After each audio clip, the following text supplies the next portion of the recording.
You're watching how to turn off comments on Facebook posts. Start by opening the Facebook application on your phone or navigating to the Facebook website on a computer. Ensure you are logged into the account where you want to manage post comments. To turn off comments on a new post before you publish it, begin creating your post as usual in the What's on Your Mind box. Before tapping post, look for the audience selector button, which might say friends or public. Next to this, tap the three-dot menu icon. From the menu that appears, select who can comment on your post.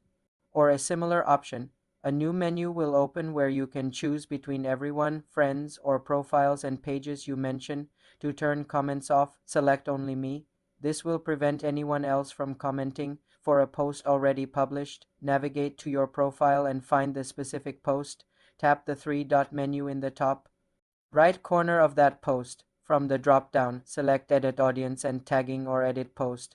Look for the option Who can comment on your post and tap it. Change the setting to Only Me. Remember to save your changes by tapping Done or Save before exiting. This action will immediately disable comments on that existing post, and existing comments will be hidden. For more simple computer tutorials, subscribe to the channel.